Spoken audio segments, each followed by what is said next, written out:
Interviju raidījums Uzdrīksties vairāk tuvojas noslēgumam.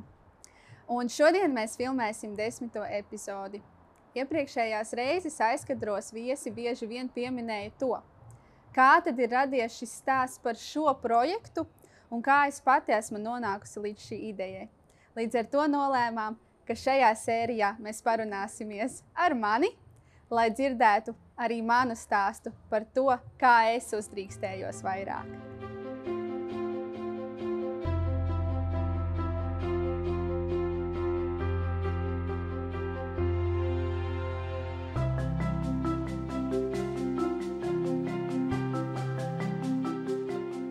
Šajā procesā ļoti daudzi jautāja, kā vispār radās ideja par šo projektu. Lūk, un līdz ar to mēs nolēmām, ka noslēguma intervija ir jātaisa par mani, nedaudz par manu stāstu, bet vairāk par šo ideju, kā viņa radās, kā tapa šis realizācijas process un kāds ir nodoms apakšā tam visam. Un, lai man būtu nedaudz vienkāršāk, es uzaicināju Dagni, kur tad man palīdzēs arī šodien ieņemot manu intervētāju lomu. Jā, jo ir pagājušas jau 9 sarunas, kurās tu pati sarunājies ar iedvesmojošiem jauniešiem. Un vairākas reizes, kad es sēdēju tur kameras otrā pusē, es pie sevis domāju, jā, bet Laura, tu pati esi jaunietis, kas iet un dara savu lietu, neskatoties uz to sarežģījumiem, bailēm, uztraukumiem un visa cita. Tu ej un dari to, ko tu esi izdomājis, ka tu vēlies sasniegt. Un tāpēc tas ir ļoti arī iedvesmojoši no tavas puses, un tāpēc mēs gribētu zināt, kā tev radās ideja intervēt šos jauniešus, vispār tapt tādam raidījumam? Tā ideja patiesībā manā prātā piedzima jau daudzus gadus atpakaļ. Vēl pirms bija tādi podkāsti un tādas platformas, jo man vienmēr ļoti pašai patika klausīties intervijas, man vienmēr ir patikuši dzīvi un patiesi stāsti. Un laikam ejot arī savā gan pašizaugsmes ceļā, gan strādājot ar cilvēkiem, es sāku pamanīt, cik daudz ir to stāstu man apkārt, bet cik daudzi par viņiem nezinu un cik daudzi stāsti netiek izstāstīti. Jo ļoti bieži cilvēkiem liekas, kas tad es tāds esmu, es vēl neesmu īsti neko daudz sasniedzis, vai ir daudz visādu citu domu, kāpēc lai es par sevi runātu, vai kāpēc tad tas, ko es daru, ir kaut kas ievērības vērts. Un man ļoti gribējās parādīt šos stāstus, jo darot pašai, es zinu, cik daudz darba ir apakšā katram sasniegumam, un ka tas nav tāds man paveicās. Vispār nav no tās sērijas. Cik daudz tur apakšā ir asaru, negulētu nakšu, cik daudz tur bieži vien ir atteikumu, cik daudz tur ir baiļu, cik daudz tur ir. Es daru bezmaz vai tiešām, kā saka, lecu no klints un ceru, ka es vienkārši kaut kur veiksmīgi piezemēšos vai vismaz nesasitīšos, tā, ka vairs nevaru piecelties. Un es sapratu, jā, ka šos stāstus ir jāizstāsta. Un kādu laiku es to ideju savā prātā turēju, bet arī manī bija iezekušās bailes, kas tad es tāda esmu, lai es tagad intervētu kaut kādus cilvēkus. Tā kā, come on. Bet, jo vairāk es strādāju pati ar sevi un arī ar tām domām, kas mani bremzē, es vienā brīdī sapratu, ka stop. Es darīšu tā, kā es varu, tā, kā es protu un ar to, ko es varu. Un tas viss kaut kādā brīdī sākās tīri ar maniem drosmīgiem lēmumiem, vienkārši uzrunājot šos cilvēkus un kādreiz uzaicinot uz kafiju un vienkārši tiešām pajautājot, kā tev iet, kā tu esi sasniedzis to, ko tu esi sasniedzis. Un aizvien vairāk iedvesmojoties un saprotot, ka tajos stāstos ir tik daudz vērtība, jo bieži vien mums liekas, ka tie cilvēki, kuri ir kaut ko sasnieguši, viņi ir kaut kādu krietnu soli augstāk, vai tur statusi, vai tiešām atkal šis stāsts, ka paveicies, bet patiesībā tur apakšā ir šis darbs. Un šeit apakšā ir tā uzdrīkstēšanās, un man tik ļoti gribējās parādīt to cilvēkiem, ka jā, ir cilvēki, kuri varbūt ir kaut kādā veidā, vai ja mēs pēc kaut kādiem tur līmeņiem salīdzinām vai kaut ko, varbūt viņi ir kaut ko sasnieguši tā kā vairāk, bet man īstenībā nepatīk tā definēt, ka arī tev tas ir iespējams. Tev ir vienkārši arī jānotic sev, arī jātiek pāri savām bailēm, arī vienkārši jāuztrīkstās, jābūt proaktīvam, jāriskē, jāapzinās to, ka tas stāsts nav tikai augšupejoša līkne, un vienkārši ir jāmēģina un jādara. Un tas, kas mani paši ir iedvesmojis ļoti bieži darīt, tas, ka es dzirdu šos piemērus, šos stāstus, un ir tā doma, ja tas cilvēks to varēja, kāpēc lai es nevarētu? Un es sapratu, ka ar šo ideju un šo domu es vēlos arī veidot šo projektu. Un tad, kad man jau bija piekrāta arī nedaudz tāda pieredze par to, ka var dažādos veidos arī piesaistīt finansējumu savām idejām, tad pagājušajā gadā es beidzot saņēmos un iestartēju arī vienā no projektiem, kā viena atsevišķa projekta aktivitāte, šis te interviju stāsts. Nu, lūk, un tā ideja lēnām apaugot, un arī man tas bija ceļš, kamēr es līdz tam nonācu. Bet es atkal atkārtošos, ja tu ļoti kaut ko gribi, un tu pārkāp pāri tām bailēm, un tu uzdrīsties, tu sasniedz tos savus rezultātus. Bet tev nebija tā kā bail, ja nu nesanāk, vai ko pārdomās par mani? Kaut kādas tādas. Ko tu darīji, lai tiktu kaut kā galā ar šīm domām? Man ir kaut kādas tādas atziņas priekš sevis jau savāktas, kuras es sev tajos brīžos atgādinu. Viena no tām atziņām ir tā, ka tā mana misija un tas, ko es daru, ir daudz lielāks par mani pašu, vai par manu ego, vai par manu reputāciju, vai par to, ko par mani padomās citi. Ka tā vērtība, ko es iedošu ar savu darbību, ir daudz, daudz lielāka nekā tur tas, kā es izskatos, vai ko es pasaku, vai ja tur nesanāk kāds video, vai nesanāk kāda intervija, vai ja vispār tas nesanāktu. Otrā lieta man vienmēr ļoti ir motivējis tas, ka bailes tas ir sūdīgs arguments, lai nedarītu. Jā, šo mēs esam dzirdējuši. Jā, šo mēs esam dzirdējuši, jo es viņu arī esmu paņēmusi un viņš man palīdz. Un trešā tā ir tāda ļoti liela ticība sev, ko es arī esmu izstrādājusi, ka es zinu, ka ja es darīšu, agri vai vēlu sanāks. Un es nepadošos pie tās pirmās reizes, kad nesanāks. Jo ļoti interesanti arī par šo projektu, ka sākotnēji viņu neapstiprināja, un viņu apstiprināja tikai pēc tam. Un es arī varēju padoties šajā procesā, bet tajā brīdī es jau meklēju citus veidus, kā realizēt šo ideju. Bet tad viņiem vienkārši atnāca tā kā here it is. Nu, tā kā, ka viss salikās, bet tas brīdis man jau parādīja, ka es tā kā nepadevos. Jā, varbūt no sākuma. Es atceros, ka es uzzināju, ka neapstiprināju, es arī paraudāju, man bija skumji, un man likās ļoti netaisnīgi. Un, es iekritu bišķiņ tādā upura pozīcijā tajā visā, bet es atkal sev atgādināju, ka tas nekas, ka nesanāca ar pirmo reizi, noteikti sanāks. Un pēc dažiem mēnešiem sanāca. Tā kā... Un arī, ja nesanāk kaut kas viens, ko tu esi izdomājis, jau darot tos soļus, ko tu jau esi paveikusi pirms tam, tu jau nezini, kā var iebīdīties ceļi, varbūt caur citu kādu kanālu, caur citu cilvēku, caur citu projektu. Tas var notikt tāpatās. Man liekas, tas svarīgais tavā gadījumā ir tas, ka tu nepadodies un ka tu tici, ok, paraudāju, bet ko es varu darīt tālāk? Jā, tieši tā. Es vienmēr arī...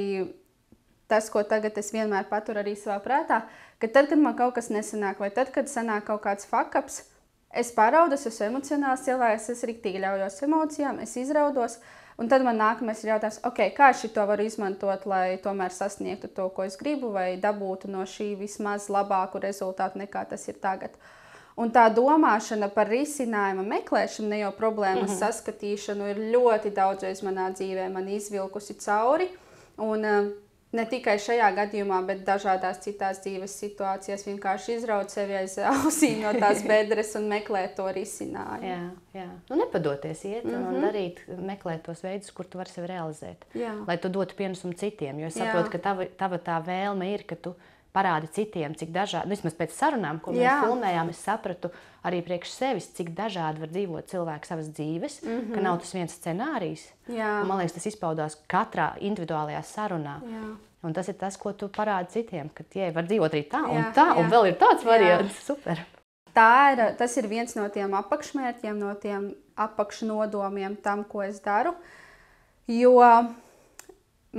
protams, daudzas lietas, ko mēs dzīvē darām, iznāk no mūsu pieredzes vai no tā, kā mums nesanāca vai ko mēs iemācāmies. Un arī šī te ideja un nodoms nāca no manas pašas dzīves, kad es ļoti daudzus gadus dzīvoju ar to domu, ka ir tikai viens pareizs veids, kā dzīvot.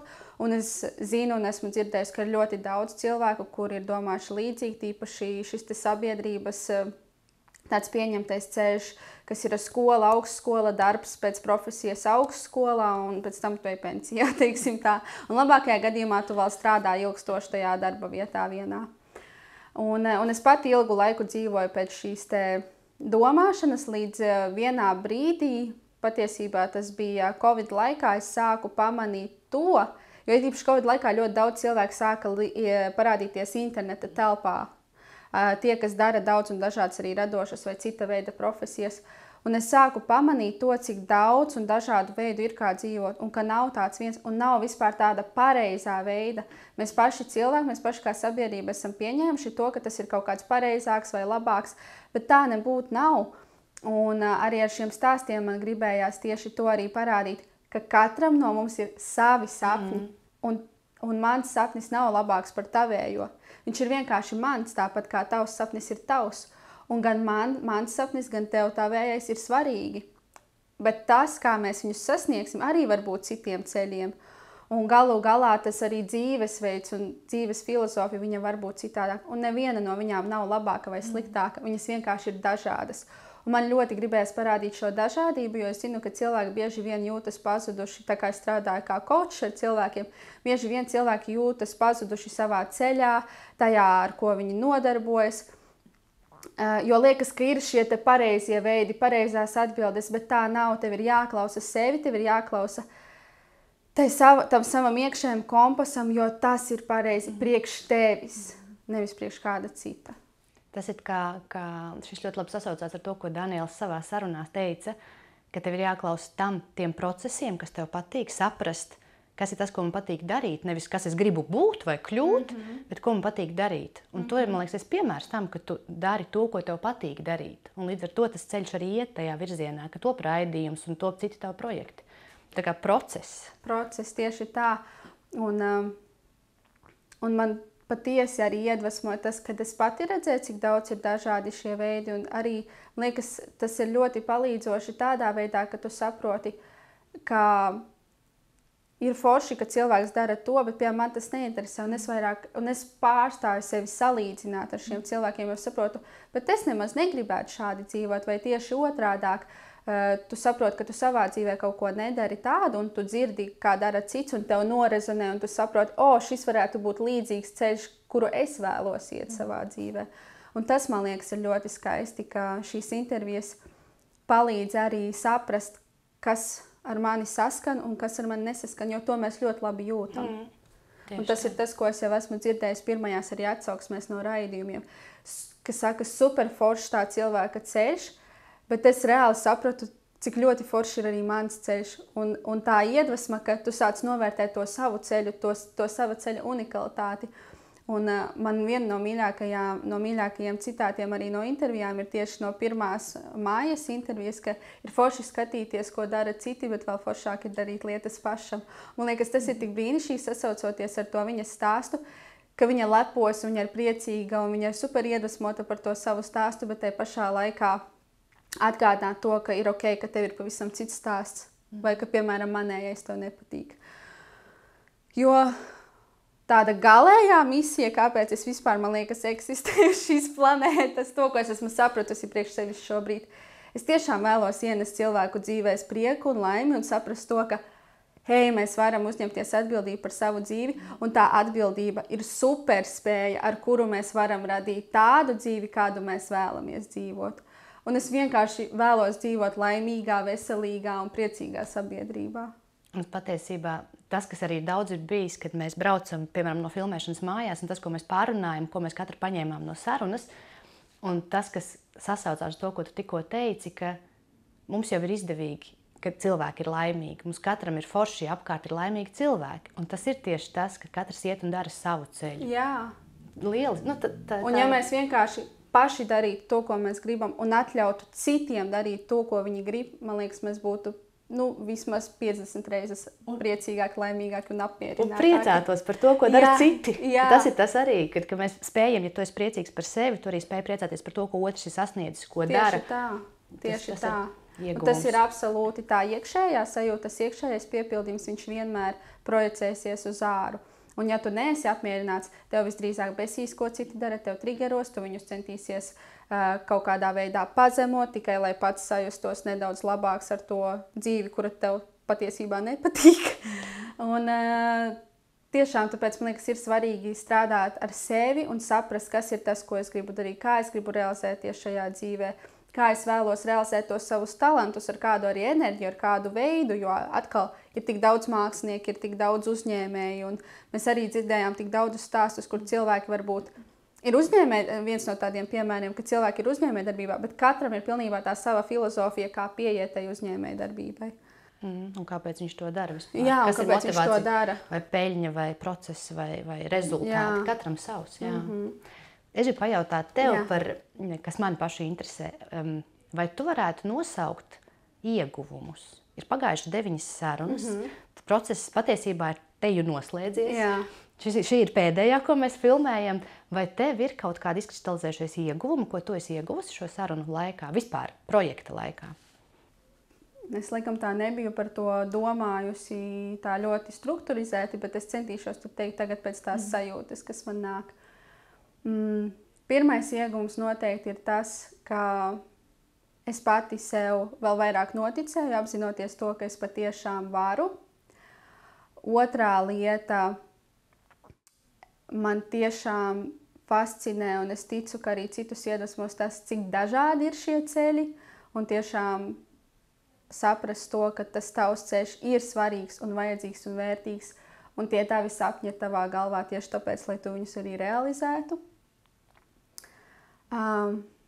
Trešā lieta, es patiesībā ar daudziem no šiem cilvēkiem esmu vēl tuvāk sadraudzējusies, un mēs esam tikušies arī pēc intervijām, jo viena no tām lietām, kas daudzus no mums arī apvieno, arī par ko mēs runājām, cik svarīgi ir apkārt tie cilvēki, kas tev ir, un ja tā vide ir atbalstoša, iedvesmojoša, ja tev apkārt ir tie cilvēki, kuri arī paši aug, kuri paši uzdrīkstās, tas dod vēl lielāku tādu draivu un enerģiju arī darīt. Un tā kā jaunas draudzības, smieklīgi tas ir kā, kad bērni, mēs vienkārši ar bērniem arī strādāju, kad bērni pirmajā dienā ir nometnē, mēs prasam, ko tu vēlies no šīs nometnes, vienmēr atbild jaunas draugas. Nu, man apmēram tā arī sanāca šajā projektā. Un tāda noslēdzošā atziņa, kas man šobrīd nāk prātā, ka pēc šiem stāstiem es roku liekot uz sirds varu pateikt, viss ir iespējams. Jo tie stāsti ir tik dažādi un cilvēki ir nākuši no tādiem, tie anglicismi, bet labi, no tādiem backgroundiem un tiem cilvēkiem ir bijušas tik daudz un dažādas pieredzes, un tās pieredzes ir bijušas grūtākas un ļoti emocionālas un visādos veidos. Bet cilvēki pieceļās, iet un dara, un es saprotu, ka ja tev ir tavs kāpēc, ja tu zini, ko tu gribi, kāpēc tu to gribi, nekas tevi nespēs apturēt. Tieši tā. Man ir liels prieks, ka viens no ieguvumiem pirmais, ko tu teici, bija, ka tu saki, ka wow, to var izdarīt.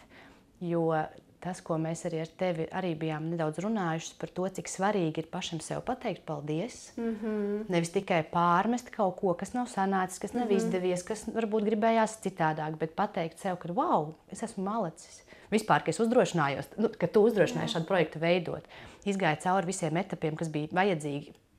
Tas pat nav tik, cik uzrunāt cilvēkus, tas ir projekta ietvaros. Tas jau nesastāv tikai no atnāc uz sarunas filmēšanas vietu un nofilmēju sarunu. Tu jau tam visam gatavojies. Sarunāji cilvēkus, sarakstīji visu dokumentus projektam. Tas ir bijis liels darbs, kur tu esi paveikusi. Tā kā man liels prieks dzirdēt, ka tu pati pateici, kad es lepojos, ka es to izdarīju. Man tas liekas tāds ļoti svarīgs ieguvums vispār cilvēkam. Absolūti, un šis projekts arī parādiet to, ka cik daudzas lietas procesā var nesanākt, piemēram, vai cik daudzas lietas ir tās, kuras tu nevari paredzēt pirms tam. Un patiesībā mēs tiešām ir tāds teiciens, ko es jau sen esmu dzirdējusi, bet viņš manā dzīvē apstiprinās, ka mēs iemācāmies darot.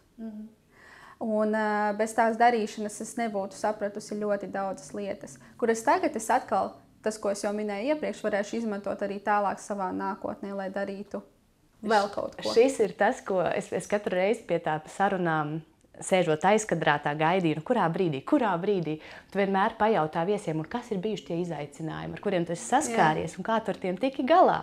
Šo jautājumu bieži dzirdēju, bet tas arī, man liekas, ir svarīgi arī tev pajautāt, lai saprastu, ka viss jau nenotiek perfekti gludi, bet ka ir kaut kādas lietas, ar kurām mēs saskaramies, un mums ar tām ir jātiek galā. Kādi bija tavi izaicinājumi šī projekta laikā? Izaicinājumi šī projekta laikā sākotnēji jau tas, ka pirmajā termiņā viņu neapstiprināja. Un tas bija periods, kad es biju tikko izšķīrusies no ilgām attiecībām, un es pārdzīvoju visu to šķiršanās procesu emocionāli, un man bija sūdīga situācija ar finansēm. Man kontā bija 14 centi. Es tajā brīdī dzīvoju pie savas draudzenes, ar viņu kopā viņas istabā, un es nezināju, kā turpināt tālāk. Es nezināju, kā turpināt darīt savas lietas vai savus projektus, jo tas šķiršanās process diezgan iedragāja to manu pašapziņu un visu, un es nevarēju saprast, kā man tagad sāk kaut ko darīt, jo likās, ka es esmu nofeilojusi pa dzīvi, un kā es tagad būšu, jo mana profesija ir coach, un tāds, kā es tagad coachošu citus, kad es esmu tā pati nofeilojusi. Un tas bija viens no lielākajiem izaicinājumiem, tikt ar to emocionāli tam visam cauri un pāri, bet ir pagājuši daudzi mēneši, un es saprotu, cik liels darbs ir ieguldīts tajā, lai es tiktu tam pāri, bet ka tas ir bijis visa to vērts. Un vienkārši atkal kārtējais pierādījums, ka no jebkuras bedres tu vari izvilkt sevi aiz ausīm ārā un iet un darīt. Un patiesībā šī misija, kas man bija par to, ka es vēlos palīdzēt cilvēkiem, es vēlos cilvēkus padarīt laimīgākus, izvilka mani laukā, jo tajā brīdī, kad viss bija slikti, es meklēju dažādas iespējas arī kā piepelnīties. Es gāju strādāt par animatoru un vadīju bērnu ballītes. Es taisīju visādus mini-tur projektiņus, jo es sapratu, ka man nav resursa ne uz ko lielu.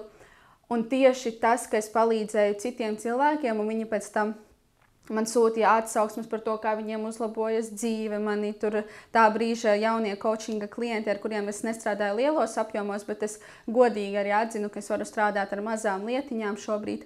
Bet kā tas ietekmē viņu to dzīvi, es sapratu, hei, bet mana misija ir daudz lielāka par mani pašu, par manu šķiršanās bēdu un visu pārējo.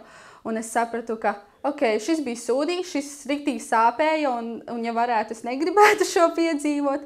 Bet tas mani nesalauza un patiesībā tiešām padarīja vēl stiprāku, jo es sapratu, ka ja es varu no tādiem sūdiem iziet cauri, un tas mans tāds lielais atskaites punkts bija tad, kad es aizdevos uz Itāliju, un es sapratu vienā momentā, ka es sēžu tajā pašā vietā, tajā pašā lidostā, kur es sēdēju pirms pusgada, kad es biju izšķīrusies, un mana dzīve ir totāli mainījusies. Es esmu vislabākajā formā. Man ir ļoti labi viss ar finansēm, es daru to, kas man patīk, man ir super draugi uzradušies šajā ceļā, un es beidzot jūtu tā, ka es sevi mīlu un cienu. Un tad es sapratu, ka mums dzīve dod pārbaudījumus, un kādus vēl, un kāds tas viss ir, jo neskatoties uz to, ka bija arī šī šķiršanās, nomira arī mana draudzene šajā periodā, nomira arī mans kaķis.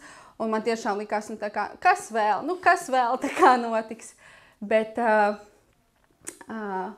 reāli ar visu mēs varam tikt galā. Mēs tiešām ar visu varam tikt galā. Un ja mēs zinām to savu kāpēc, it īpaši pat ne jau tādā tādā mazā mērogā, bet priekš manis tas kāpēc ir liels. Tiešām varbūt tādā nedaudz arī lielākā kontekstā, ka es skatos uz lietām arī no tāda garīgās perspektīvas, un man ir tā sajūta, ka mana dvēsele ir atnākusi uz šo pasauli ar daudz lielāku uzdevumu nekā vienkārši strādāt darbā līdz pensijai un tad nomirt. Es tā tieši atklāti runāšu, jo tāda es esmu, un tā ir atkal mana kaut kāda personības feature, kuru es saprotu, ka viņa ir ļoti vērtīga patiesībā. Tas tāds emocionālais viss bija liels izaicinājums. Pēc tam izaicinājums bija tāds, ka es aizgāju strādāt uz darbu.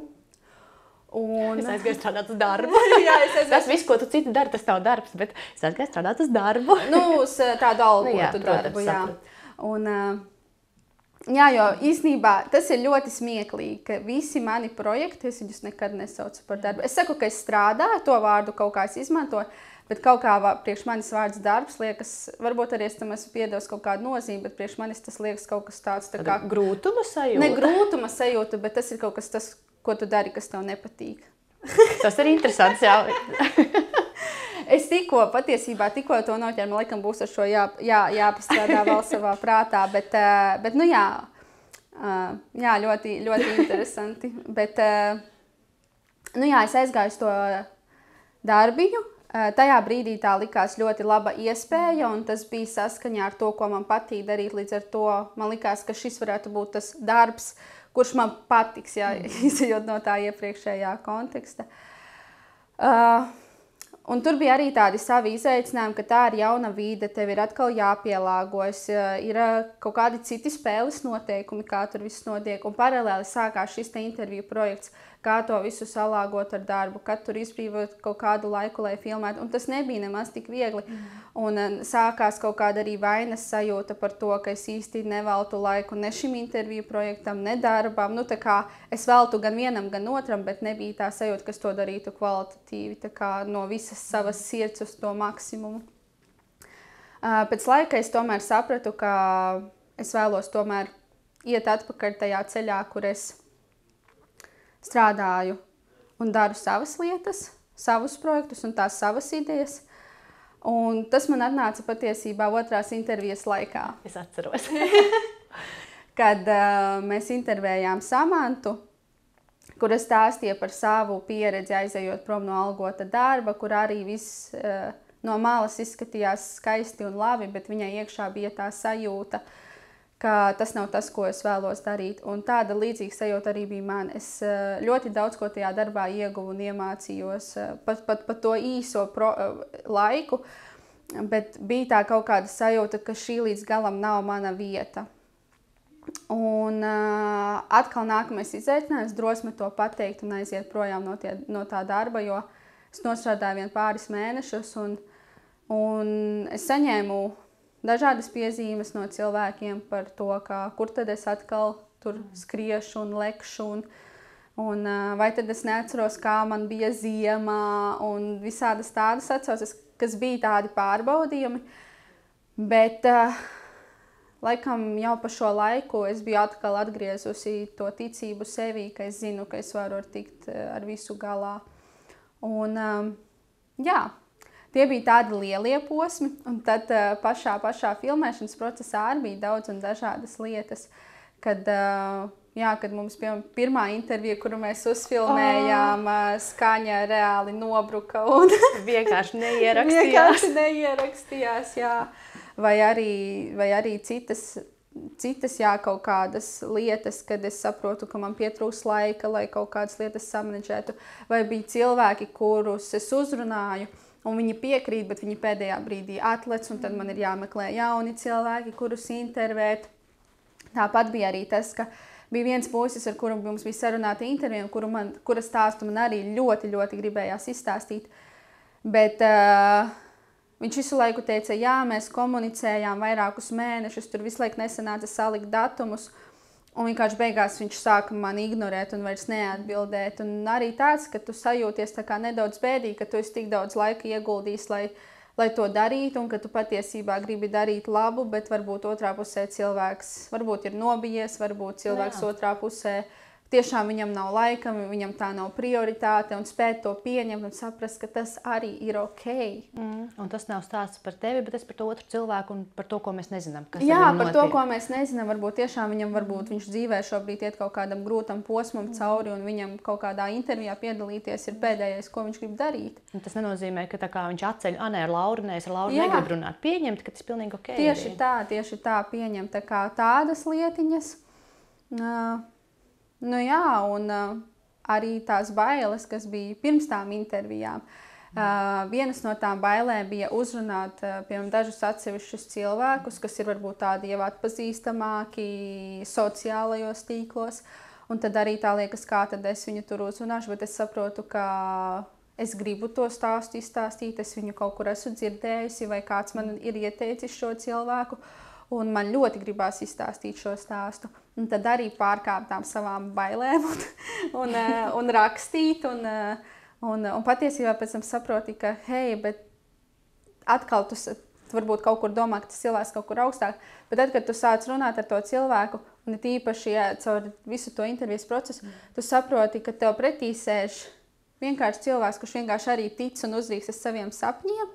Varbūt viņš pēc kaut kādiem tur atkal kritērijiem, ja, piemēram, pēc sekotāju skaita, varbūt viņš ir atpazīstamāks Instagramā, bet viņš ir tādā ziņā tieši tāds pats cilvēks uz šīs zemes, kurš vienkārši mēģina atrast veidus, kā sevi pilnveidot, kā piepildīt savus sapņus, un viņš vienkārši uzdrīkstās un dara, un atkal tāda cilvēcība un empātija, ka ir, ka mēs vienkārši esam cilvēki, mēs katrs piepildam šeit savus sapņus, viņi ir dažādi, un tev vispār nevajag justies kaut kādam ne tādam vai mazāk vērtīgam, tāpēc, ka varbūt pēc kaut kādiem tur kritērijiem tas cilvēks varbūt kaut kur tur ir atpazīstamāks vai vēl kaut. Tas bija tāds darbiņš arī man pašai ar to savu iekšējo vērtību un sajūtu. Un, bet katrs šis solis, visu no tā, ko es visu te izstāstīju, katrs solis,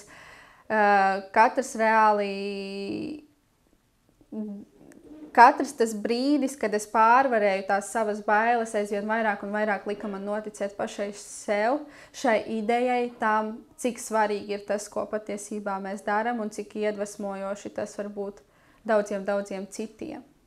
Tieši tā. Un tu teici, tas, ko es sadzirdēju par to, ka tev bija bail, piemēram, uzrakstīt, bet tu to izdarīji. Un tad mēs atgriežamies atkal pie tā, ka tikai darot, tu augsi tālāk, jo tu jau varēji palikt savās bailēs un tā kā, nē, ko tad es jau neko, bet tu ņem, tu dari, tu saproti, ka, bet tas nebija tik traki, bet es ieguvu jaunus draugus. Tāds ieguvums. Kāpēc baidīties, ka tu vari iegūt tik superīgu sev cilvēkus apkārt? Un tas, kas mani fascinē, un es iedvesmojos atkal no tevis, par to, ka tu esi tā pa īstam uzņēmusies, bet tu uzņemies atbildību par savu dzīvi, un tieši tāpēc es domāju, arī tas cilvēku loks ap tevi veidojās tāds, kāds viņš veidojās. Jo tu neesi mierā ar to, ka kā būs, tā būs, kaut kā es nodzīvošu to dzīvi, un tad pensiju katru.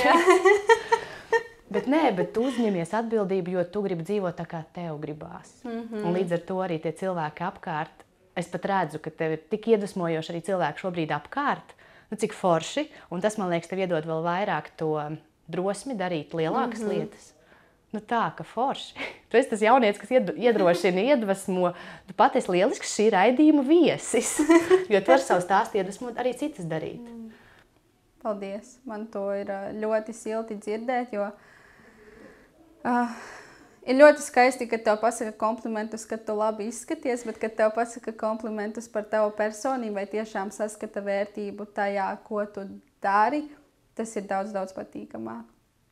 Jā, jo papildinot to tevis teikto, tajā brīdī, kuras jau nedaudz pieminēju to posmu, kad sākās Covid un es sāku pamanīt šos dažādos veidus, kā dzīvot, tajā laikā nomira arī mana vecmāmiņa, un tad, kad viņa nomira, viens no jautājumiem, kas sāka nodarbināt manu prātu, bija, jo tajā brīdī es biju ļoti nelaimīga, tur arī cits stāsts, bet tajā šodien neiedziļināsimies.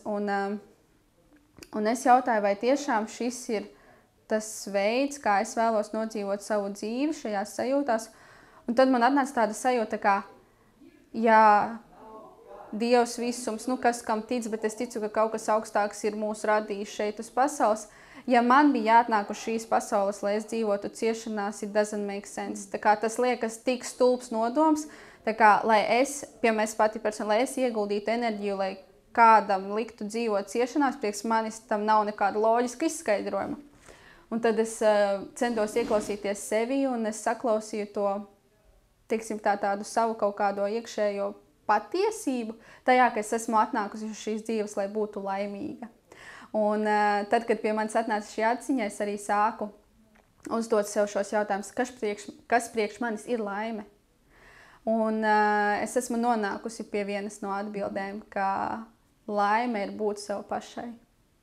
Un būt drošai tajā, ka es varu būt es pati, ka es varu drosmīgi izpausties, ka es varu realizēt savas idejas, un ar to iedvesmot arī citus. Un tev apkārt būs cilvēki, kas tev ļaus būt pašai. Jā. Jo tik grūti ir tēlot, iederēt, it kā mēģināt kaut kur iederēties. Bet tu ļauj būt sev pašai. Un vēl kas tā pēkšņā doma prātā par laimi, tu teici, kad tu noformulējies, un tā es domāju, kas tur būs. Bet man patīk arī tā lieta, kuru jau tu sarunas sākumā teici, ka tu gribi laimīgi dzīvot, bet tu arī ļauj sev just. Un tikai ļaujot sev just arī visas tās nepatīkamās emocijas. Caur to tu zini, būs kalna lejas, būs priecīgās dienas, ne tik priecīgās, bet tā īstā dzīvības sajūta, ka tu ļauj sev just. Es šodien esmu brīdīgi dusmīgs, sapratīšu, kāpēc. Un nākamā dienā tu jūties priecīgs par to, ka tu esi ļāvis sev just. Man liekas, tā arī ir tāda tava superspēja, nezinu, bet tā ir kaut kāda tāda vērtīga lieta, ko tu sev ļauj. Tā ir mana otrā atziņa par to, ko nozīmē būt laimīgam, justies dzīvai. Un kas mums liek justies dzīvam, tās ir emocijas patiesībā. Un vispār ļoti daudzas lietas, kuras mēs savā dzīvē darām, mēs viņas darām, jo mēs gribam kaut kā justies pēc tam. Un tad, kad es sapratu šo ķēdīti, es sapratu, ka tas dod to dzīvības enerģiju, to sajūtu, jo tieši tā mēs jūtam, tieši tā mēs arī saprotam to laimes sajūtu un visu caur tām sajūtām. Un tas, ko tu minēji atkal par tiem kāpumiem un kritumiem, tas, ko es esmu sapratusi priekš sevis, ka tas, cik dziļi es spēju cik dziļi es spēju bēdāties, ir arī tieši tāds pat dziļums, cik es spēju priecāties. Ka, jā, ir tie sāpīgie brīži, bet tieši tā ir kaut kāda arī mana spēja, ka es ļoti tiešām, ja es pārdzīvoju, tad es pārdzīvoju riktīgi, bet tieši tāpat, kad arī es priecājos no visas sirds un to var redzēt, un man liekas, ka tas vienkārši, radiēt no manis tas prieks, kad es priecājos. Līdz ar to, man liekas, tas ir ļoti skaisti, ka mēs varam just, un tad mēs jūtamies patiesi sasodīti dzīvi. Super. Klau, kā tev liekas, vai varbūt tev ir vēl kaut kas, ko tu gribi pateikt? Vai klausītājiem, skatītājiem? Jā. Man ir viena lieta, ko es šobrīd skandinu kā savu mantru, un tā kā viņa ir aktuāla šobrīd arī manā dzīvē, tad es noteikti vēlos nodot to ziņu, ka ir droši būt sev. Ir droši būt šajā pasaulē, sev pašam, izpaust savus talantus, savas prasmes, savas dāvanas, jo mēs bieži vien sevi atturam, jo aiz tā visa ir bailes no nedrošības, ir bailes no atraidījuma, ir bailes no tā, ka nesanāks un tā tālāk. Un man tik tiešām gribās iedrošināt, ka ir droši būt sev. Un tad, kad mēs sākam tam ticēt, dzīve mums to apstiprina atkal un atkal. Un kad mēs esam šajā plūdumā, kur mēs jūtamies brīvi izpausties tā, kā mēs gribam un realizēt tās savas idejas, mēs jūtamies sasodīti dzīvi. Cik labi! Un tas, ko noslēgumā es gribu pateikt, ka pateicoties tev, tas iedvesmojas vēl vienu cilvēku, arī mani, jo šī projekta laikā, filmēšanas dienās, es tik ļoti izjūtu to sajūtu. Šī ir mana dzīve, nopietni. Tas ir tas, kā es dzīvoju, un tas ir tāpēc, ka esmu uzrunājuši šim projektam. Tā kā, Laurīte, liels tev paldies! Paldies tev, paldies, ka tu atsaucies un palīdzēji realizēt šo ideju un uzdrīkstējies vairāk.